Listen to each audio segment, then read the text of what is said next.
Hi everyone, so this is the English version of our video. I am Ana Sierra. I'm a professional counselor in the Washington DC area, and this is Evelyn Jimenez. She's also a professional counselor in the DC area, and today we're going to talk about a very interesting topic, which is Child Protective Services, CPS, or in other states you refer to them as Department of Child and Family Services. So what is their role? What do they do? What do they do for our families and children? So Evelyn, what is Child Protective Services? What do they do? Well, their role is to make sure that the child is safe. If they receive a report, they want to make sure that the child is not in any immediate danger. They're able to assess the situation, and they'll investigate further on reports that are made.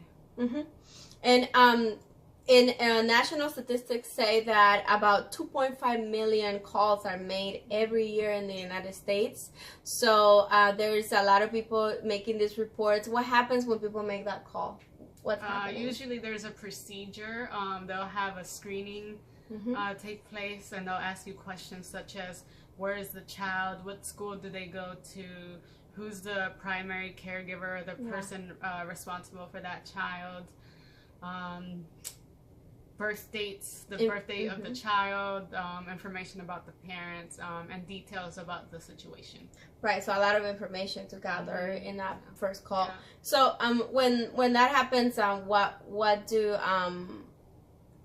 like, there are ways that we can protect our identity when reporting. So what are some of those ways we can protect? What does the law say about our way of protecting? Wow. When you report, you can say that you want to remain anonymous. So the person who receives the letter from CPS does not have to know who you are. Exactly.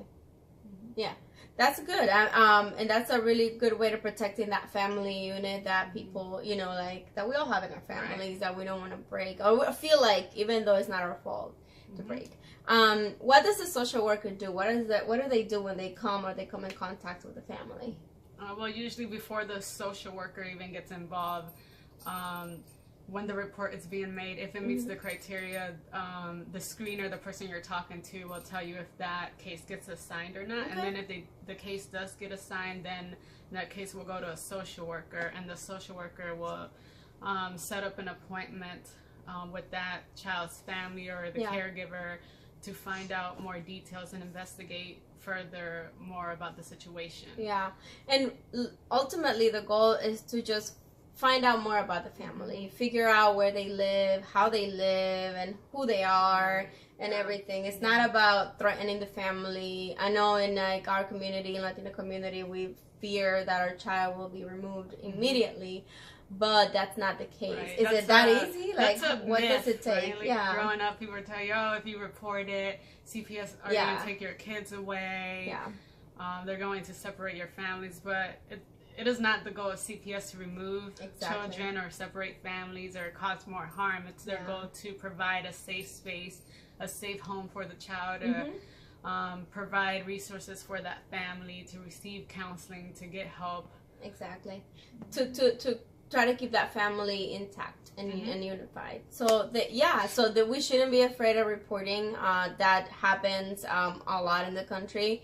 It is the safety of the child before anyone else, and we want to encourage you to, if you see any signs, you can see the other video we made on the signs of sexual assault or child behaving differently, that you can talk about that. Yeah, so it would what would fall under child abuse.